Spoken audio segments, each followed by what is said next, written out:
transgenic animals. Animals that have had their DNA manipulated to possess and express an extra foreign gene are known as transgenic animal. अब उन्होंने कहा कि transgenic animal क्या होते हैं, इन्होंने सबसे पहले उन्हें डिफाइन किया कि वो animal that had there DNA manipulate का मतलब क्या होता है, चेंज करना, कि वो एनिमल जिनके डीएनए को हम चेंज कर चुके हैं टू पॉसेस, किस लिए, to possess and express an extra foreign gene, कि जो हमने बाहर से जीन डाला है अब वो जो जीन है वो एक्सप्रेस हो जाए। जीन एक्सप्रेस होने का मतलब ये है कि उस जीन से जो प्रोटीन बनना चाहिए था वो प्रोटीन बन जाए। इस तरीके के एनिमल्स को हम क्या बोलेंगे, transgenic animals. Transgenic rats, rabbits, pig, sheep, cow, fish have been produce, कि इन सब के डीएनए के साथ अब तक हम छेड़छाड़ कर चुके हैं। ट्रांसजेनिक रैट बना चुके हैं, रैबिट, पिग, शीप और फिश हम बना चुके हैं। Although over 95% of all existing transgenic animals are mice, लेकिन जितने भी अगर टोटल जितने भी ट्रांसजेनिक एनिमल हैं उनमें से 95% कौन है, चूहे हैं। ठीक, चूहियाँ जो हैं वो सबसे ज़्यादा उनके ऊपर रिसर्च की जाती है। Why are these animal being produce, हम इन एनिमल के डीएनए के साथ छेड़छाड़ क्यों करते हैं, हम ये वाले एनिमल क्यों बनाते हैं। How can man benefit from such modification, या अगर हम छेड़छाड़ करते भी हैं तो उससे हमें क्या फ़ायदा हो सकता है। Let us try and explore some of the common reason. Normal physiology and development.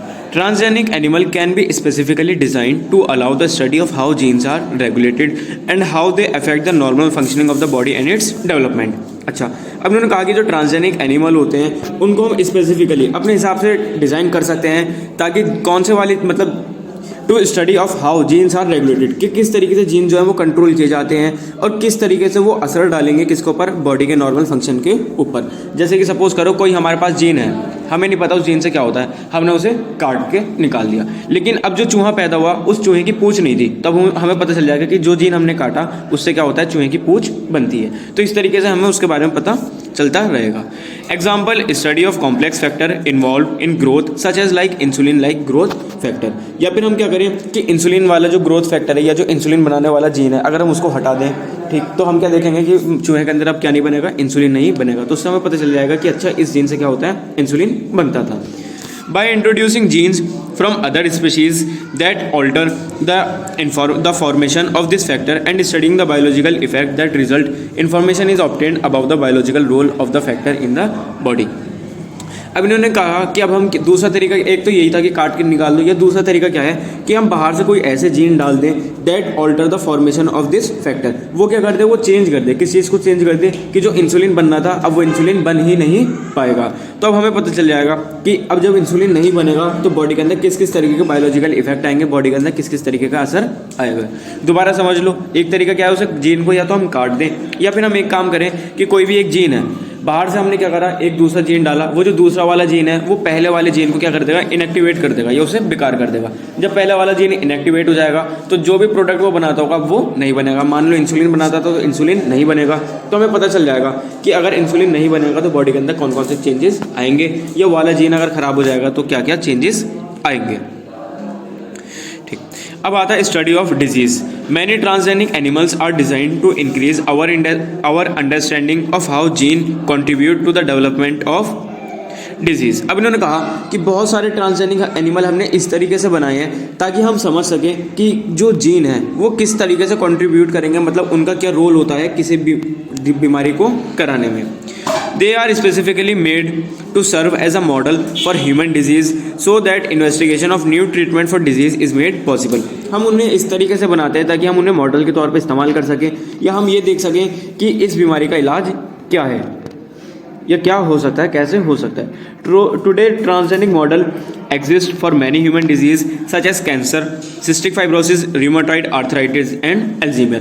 आज के टाइम पे जो मॉडल्स अवेलेबल हैं मार्केट में वो कौन कौन से हैं, cancer, cystic fibrosis, rheumatoid arthritis and Alzheimer. इन सब तरीके के मॉडल जो हैं वो हम बना चुके हैं ट्रांसजेनिक एनिमल। मतलब कि कोई चूहा ऐसा होगा जिसमें हम कैंसर करा चुके हैं, कोई चूहा ऐसा होगा जो सिस्टिक फाइब्रोसिस से पीड़ित होगा, हमने स्टडी करी कि सिस्टिक फाइब्रोसिस कैसे काम करती है, किस चीज़ पर असर डालेगी, ये से कितनी डोज चाहिए रोकने के लिए, कौन सी दवाई कितनी ज़रूरत पड़ेगी। इस तरीके से सारे एक्सपेरिमेंट होते रहते हैं। जैसे कि वैक्सीन का भी ट्रायल चलता है, अभी चूहे पे ट्रायल चल रहा है, अभी उस पर ट्रायल चल रहा है, तो उससे हमें पता चल जाता है कि वैक्सीन काम कर रही है सही या सही काम नहीं कर रही, कोई साइड इफेक्ट तो नहीं आ रहा, या अगर आ रहा है तो उसका हम इलाज कैसे करेंगे, कितने टाइम में साइड इफेक्ट आ रहा है। तो इन सब चीज़ों की हम स्टडी यहीं करते हैं।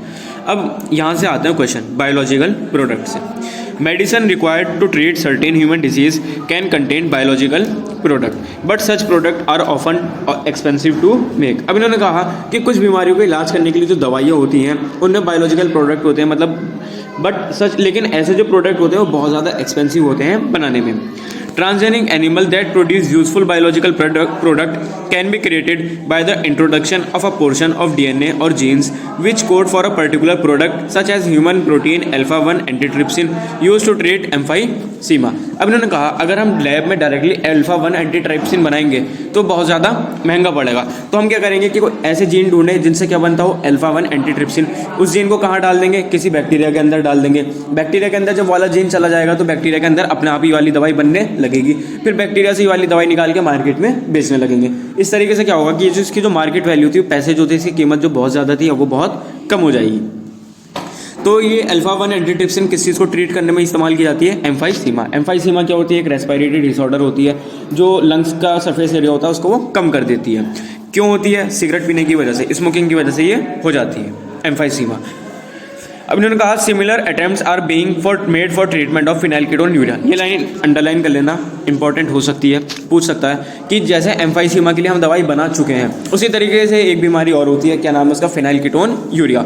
इसका भी इलाज बनाने के लिए कोशिश चल रही है और उसके साथ साथ सिस्टिक फाइब्रोसिस के लिए का भी इलाज चल रहा है। अब इन्होंने कहा है इन 1997 द फर्स्ट ट्रांसजेनिक काउ रोजी produce human protein enriched milk 2.4 ग्राम पर लीटर। अब इन्होंने कहा कि 1997 में सबसे पहली एक ट्रांसजेनिक काउ बनाई थी, ऐसी काउ थी जिनके साथ हम छेड़छाड़ कर चुके थे। क्या नाम था इसका, रोजी। इसकी क्या खासियत थी कि इसका जो दूध होता था वो कैसा था, ह्यूमन प्रोटीन एनरिच। उसमें जो है दूध के अंदर प्रोटीन की अमाउंट बहुत ज़्यादा थी। कितनी ज़्यादा थी, 2.4 ग्राम पर लीटर। दिस मिल्क, हाँ नहीं टोटल, मतलब बढ़ा के जो हुई है वो इतनी हो गई।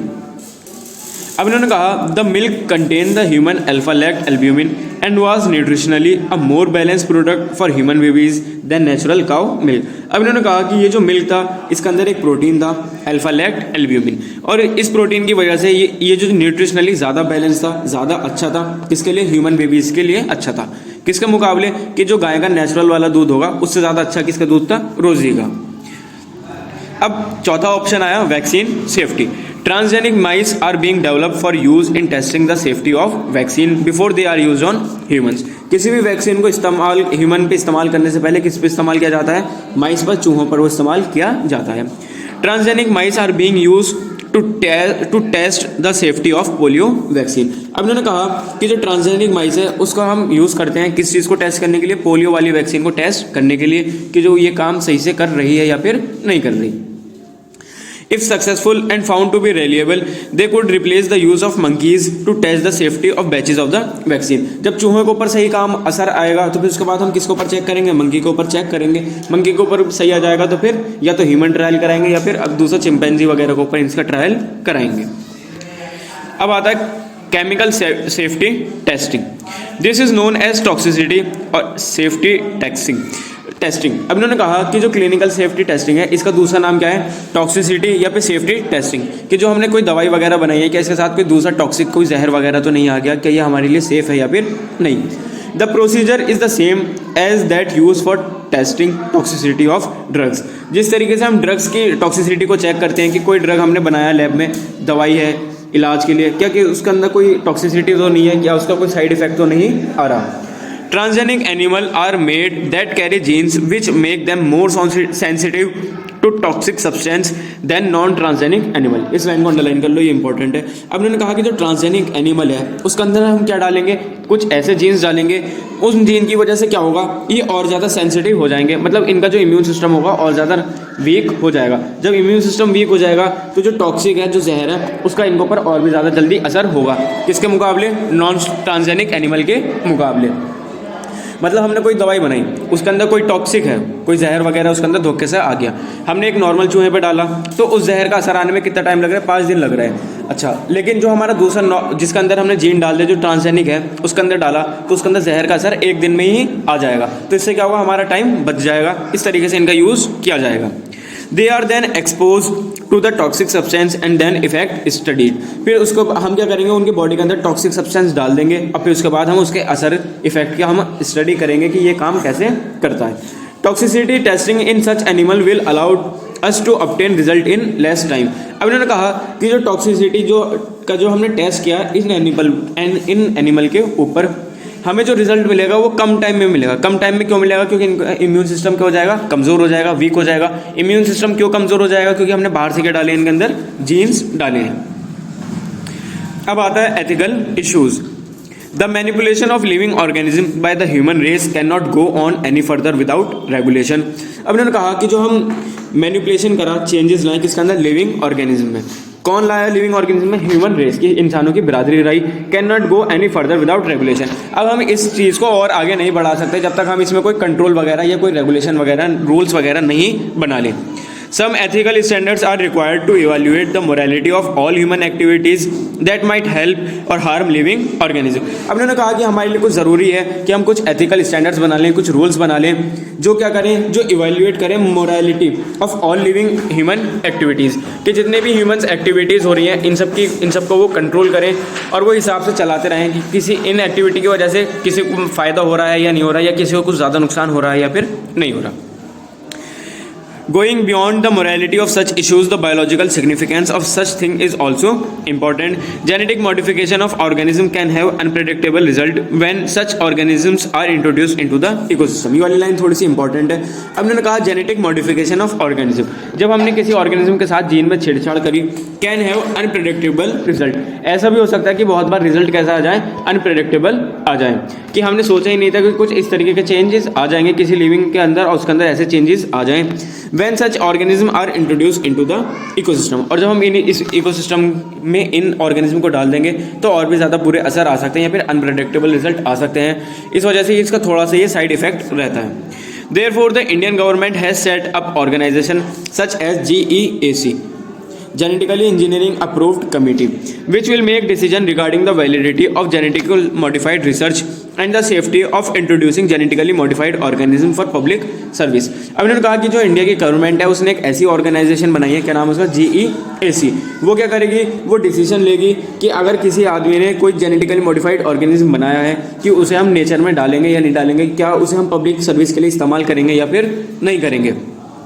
जैसे कि कोई शुगर केन के अंदर कोई एक नई वैरायटी निकाल ले, उस शुगर केन में क्या हो रहा है कि उसका लेंथ जो है वो बहुत ज़्यादा है और वेट भी बहुत ज़्यादा है, तो मार्केट वैल्यू अच्छी खासी हो रही है, ज़्यादा पैदावार आ रही है। जब उस गन्ने से चीनी बन रही है लेकिन चीनी में कोई गड़बड़ है, उस वजह से इंसानों को नुकसान हो रहा है, उन्हें बीमारी वगैरह हो रही है, तो इस सब तरीके के जो फैसले लेंगे वो GEAC लेंगे कि ये वाला गन्ना जो है वो मार्केट में आएगा या फिर नहीं आएगा। अब इन्होंने कहा the modification slash usage of living organism for public service as foods, medicine source for example has also created problems with patent granted for the same। अब इन्होंने कहा कि जो हमने मॉडिफिकेशन करा किसी चीज़ का, लिविंग ऑर्गेनिज्म का, या जो हम उसका यूज़ कर रहे हैं, किसके लिए यूज़ कर रहे हैं, पब्लिक सर्विस के लिए, उसकी वजह से भी थोड़ी बहुत ज़्यादा दिक्कत आ गई है। किसके चक्कर में, पेटेंट के चक्कर में। अब पेटेंट वाली पॉलिसी क्या होती है वो भी हम आगे समझेंगे।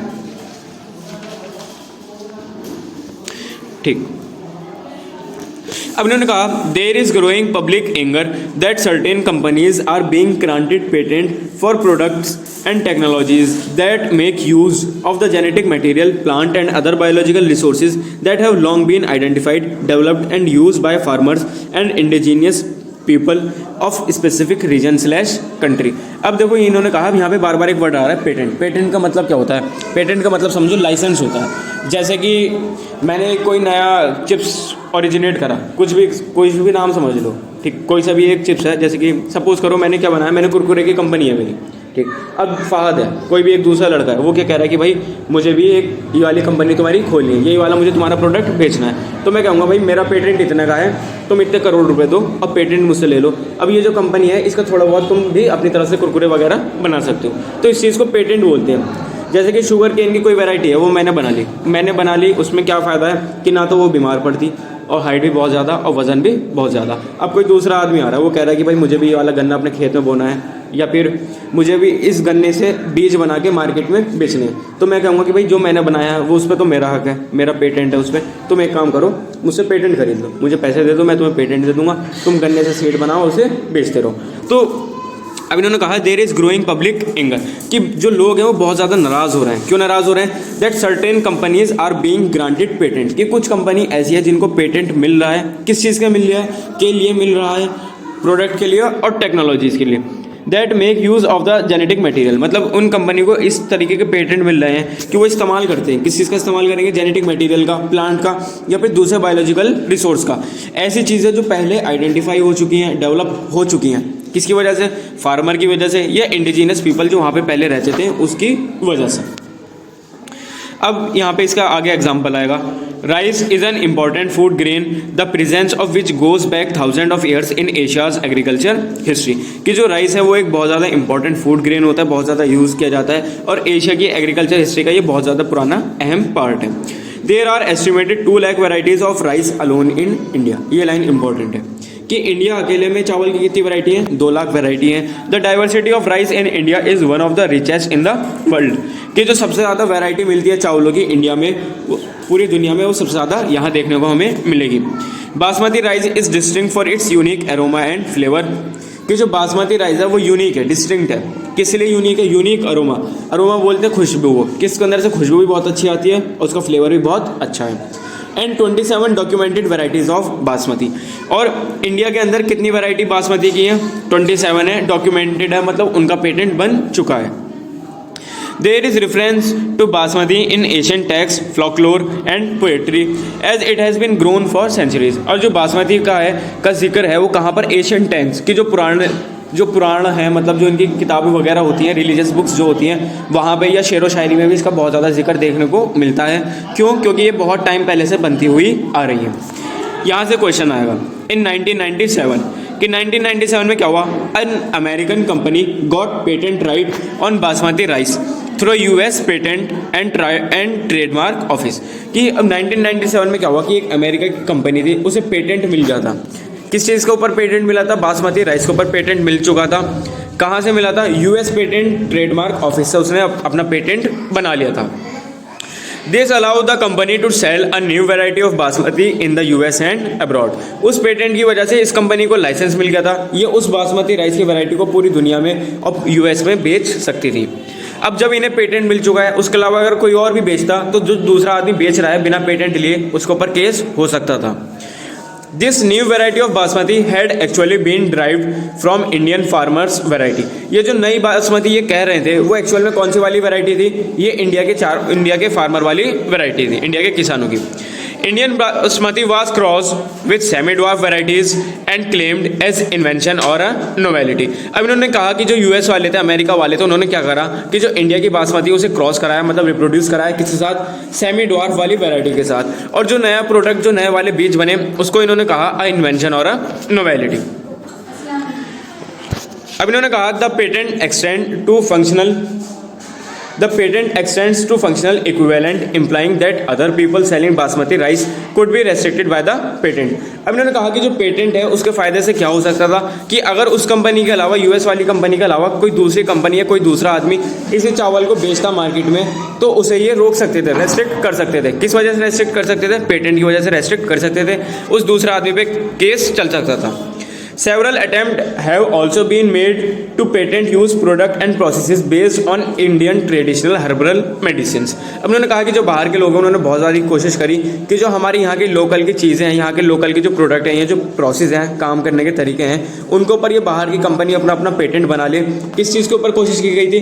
इंडियन ट्रेडिशनल हर्बल मेडिसिन, कि जो इंडियन की मेडिसिन वगैरह हैं उन सब पे ये अपना पेटेंट बनाना चाह रहे थे और पैसे कमाना चाह रहे थे। किसके ऊपर बनाया गया था? टर्मरिक और नीम के ऊपर इन्होंने पेटेंट बनाने की कोशिश करी।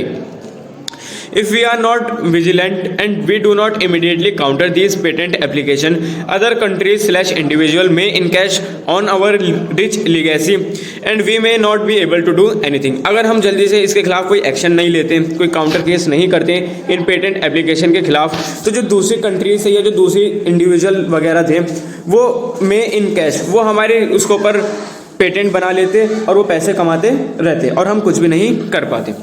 उसके बाद biopiracy. Biopiracy is the term used to refer to the use of bioresources by multinational companies and other organizations without proper authorization from the countries and the people concerned without the compensatory payment. अब इन्होंने कहा कि biopiracy में क्या आएगा, इस term use to refer, हम इसमें किसके लिए यूज़ करेंगे, the use of bio resources, कि कोई इस्तेमाल कर रहा है, क्या इस्तेमाल कर रहा है, बायो रिसोर्सेज, कोई प्लांट वगैरह इस्तेमाल कर रहा है या कोई भी चीज़ जो है, कौन करेंगे, मल्टीनेशनल कंपनी ज़्यादा करती हैं या उसके अलावा कोई दूसरी ऑर्गेनाइजेशन या फिर दूसरी कंपनी है, without proper authorization from the countries and the people concern with. और वो जो प्रोडक्ट है, जैसे कोई भी है, कोई चावल है, किसी किसान ने बनाया, ठीक, उसी चावल को आईटीसी या कोई भी दूसरी कंपनी है उसने चुरा लिया, उसे चुरा के बनाया, वो बनाई जा रही है, अपनी चावल बना के वो मार्केट में बेच रही हैं, तो वो जो किसान है उससे ना तो उन्होंने पैसे दिए और ना ही उन्होंने उससे कोई इजाज़त मांगी, तो वो जो किसान है वो बायोपायरेसी के तहत उसके खिलाफ केस कर सकता है कंपनी के खिलाफ और उसे कंपनसेटरी पेमेंट जो भी होगा वो मिल जाएगा। Most of the industrialized nation are rich financially but poor in biodiversity and traditional knowledge। अब इन्होंने कहा कि जो ज़्यादातर इंडस्ट्रियलाइज्ड नेशन हैं, जो डेवलप हो चुके हैं, ये पैसे में तो हमसे ज़्यादा अमीर हैं, but poor in biodiversity and traditional knowledge, लेकिन इनकी जो बायोडाइवर्सिटी है वो इतनी नहीं है और ना ही इनके पास इतनी ट्रेडिशनल नॉलेज होती है। In contrast the developing and the under developed world is rich in biodiversity and traditional knowledge related to the bio resource. अब इन्होंने कहा इन कॉन्ट्रास्ट, इसके खिलाफ, कि जो डेवलपिंग कंट्रीज़ हैं और जो अंडर डेवलप्ड वर्ल्ड है, जो काम में चल रही है, जिसका डेवलपमेंट हो रहा है धीरे धीरे, उसका क्या हाल है, वो बायोडाइवर्सिटी में तो बहुत ज़्यादा रिच है लेकिन उसके पास इतना पैसा नहीं है, उसके पास ट्रेडिशनल नॉलेज भी अच्छी खासी ठीक ठाक है। Traditional knowledge related to bioresource can be exploited to develop modern application and can also be used to save time, effort, expenditure during the commercialization। अब ये सब ऐसी है कहानी है, पूरी कुछ नहीं। लास्ट वाला पैरा है, वहाँ से क्वेश्चंस आते हैं। The Indian parliament has recently cleared second amendment. Underline कर लेना कौन सा अमेंडमेंट, सेकेंड। अमेंडमेंट का मतलब होता है चेंज, किसमें, इंडियन पेटेंट बिल, कि जो इंडिया का पार्लियामेंट है उसमें एक बिल आया था, इंडियन पेटेंट बिल नाम था उसका, उसमें क्लियर करा गया है, कुछ नए रूल्स आए हैं। कब आए हैं, दूसरी बार, तो क्या बोलेंगे, सेकंड अमेंडमेंट हुआ है उसमें। That take such issues into consideration, उसके अंदर बहुत सारे इशूज़ आते हैं जिसके अंदर उसका जिक्र होगा, किसका, पहला क्या है, पेटेंट टर्म्स आती है उसके अंदर बहुत सारी, पहली कौन सी है, इमरजेंसी प्रोविजन, और दूसरी क्या है, research and development initiative. Question कैसा है, क्वेश्चन पूछा जाएगा कि बताओ इंडियन पेटेंट बिल में कब अमेंडमेंट हुआ, तो कब हुआ, सेकंड अमेंडमेंट हुआ है, मतलब कितने अमेंडमेंट हो गए ये पूछा जाएगा। ये पूछेंगे बताओ बिल का नाम क्या है, इंडियन पेटेंट बिल। पूछेंगे बताओ उसके अंदर कौन कौन सी जो टर्म्स हैं वो नई आई हैं, तो कौन कौन सी आई हैं, एक तो इमरजेंसी प्रोविजन आया है और एक रिसर्च एंड डेवलपमेंट इनिशिएटिव आया है, ठीक।